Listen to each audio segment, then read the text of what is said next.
जय श्री कृष्ण। सभी श्रोतागणों को स्वामी असीम का प्रणाम। भगवद गीता दूसरे अध्याय का 14वां श्लोक इस प्रकार है। मात्रा स्पर्शास्तु कौन्तेय शीतोष्ण सुख दुःखदाः आगमापायिनो नित्यास् तांस्तितिक्षस्व भारत। एक बार फिर सुने।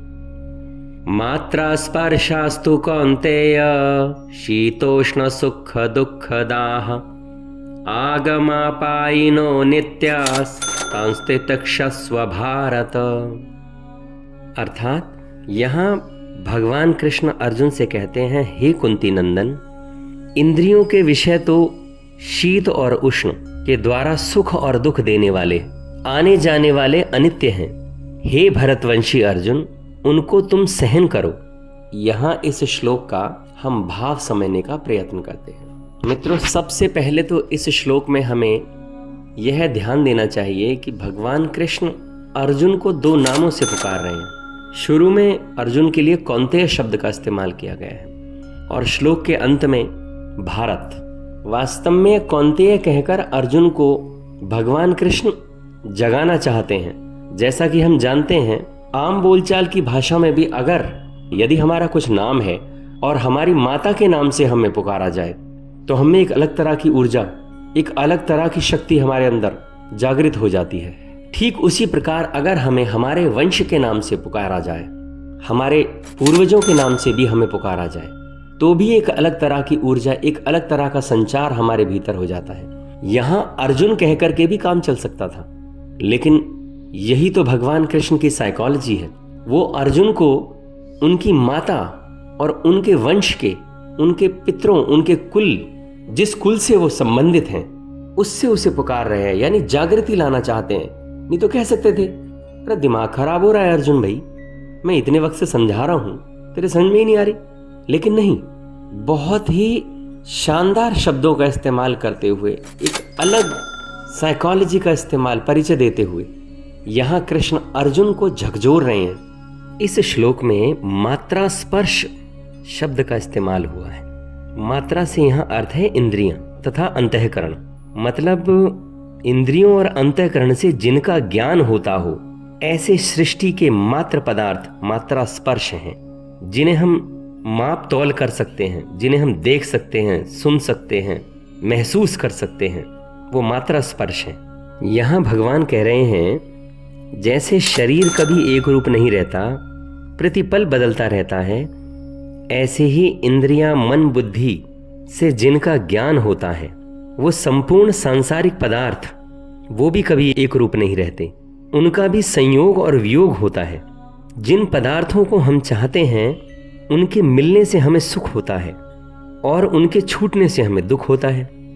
जिनको हम नहीं चाहते, उनके वियोग से, उनके छूटने से भी हमें सुख होता है और उनके मिलने से हमें दुख होता है। पदार्थ भी आने जाने वाले तथा अनित्य हैं।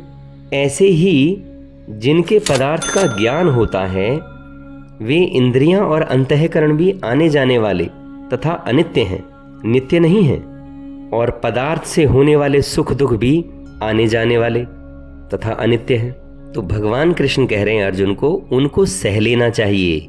तो उनसे अगर संयोग हो रहा है, यानी अगर उनकी प्राप्ति हो रही है, या उनका वियोग हो रहा है, यानी वो हमसे छूट रहे हैं, उसको लेकर के अर्जुन तुम्हें सुख या दुख का अनुभव नहीं होना चाहिए।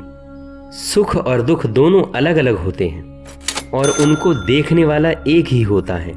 इस श्लोक में शीतोष्ण सुख दुख दाह शब्द का उपयोग किया गया है। यहाँ शीत शब्द अनुकूलता को दर्शाता है और उष्ण प्रतिकूलता को। इसे हम इस प्रकार समझ सकते हैं, जैसे ज्यादा सर्दी, ज्यादा ठंड में भी वृक्ष सूख जाता है, उसी तरह से ज्यादा गर्मी पड़ने से भी वृक्ष सूख जाता है। अतः परिणाम में सर्दी और गर्मी दोनों एक ही हैं। उसी तरह अनुकूलता और प्रतिकूलता भी एक ही है। इसलिए भगवान इन दोनों को सहने की बात यहाँ अर्जुन को कह रहे हैं। यानी भगवान कृष्ण यहाँ स्पष्ट शब्दों में कह रहे हैं कि हे अर्जुन, जो जन्मता है मरता है, जो भी उत्पन्न होता है वो विनष्ट होगा ही। जो भी निर्मित होगा वो बिखरेगा ही, समाप्त होगा। कृष्ण कह रहे हैं कि हे भारत, तू इस बात को स्मरण रख, जो भी बना है वो मिटेगा, जो जन्मा है वो मरेगा।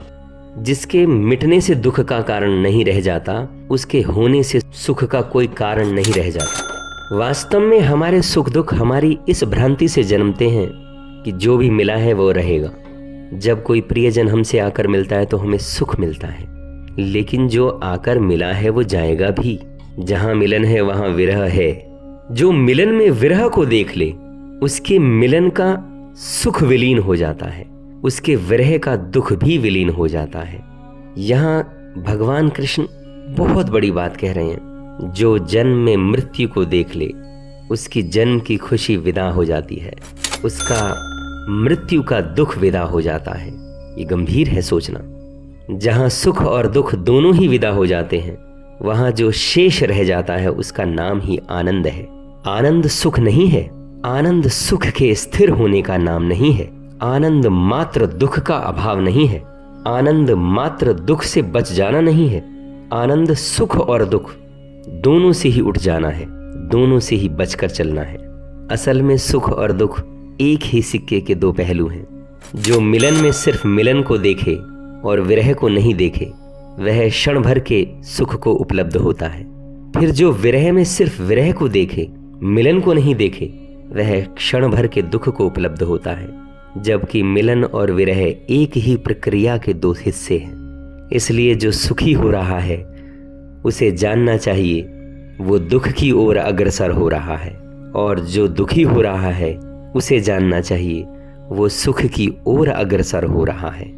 क्योंकि आज अगर सुख है तो कल दुख भी होगा, और आज अगर दुख है तो कल सुख भी होगा। सुख और दुख एक ही अस्तित्व के दो छोर हैं। यहाँ कृष्ण बड़ी बात कह रहे हैं इस जगत में असत्य से मुक्त नहीं होना है, सिर्फ आधे सत्यों से मुक्त होना है।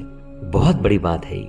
ऐसा समझिए कि आधा सत्य, हाफ ट्रुथ ही असत्य है, और कोई असत्य है नहीं। असत्य को भी खड़ा होना पड़े तो सत्य के ही आधार पर खड़ा होना पड़ता है।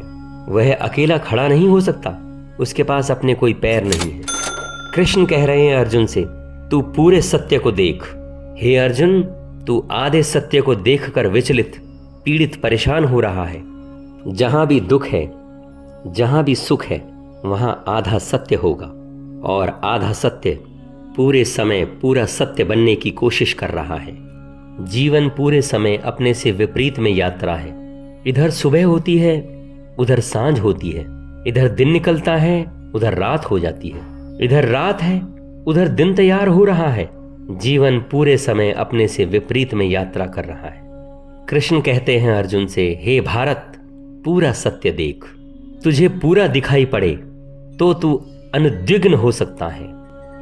इस श्लोक में इतना ही, फिर मिलते हैं अगले श्लोक में। मैं स्वामी असीम आप सभी को प्रणाम करता हूं। मेरा प्रणाम स्वीकार करें। धन्यवाद।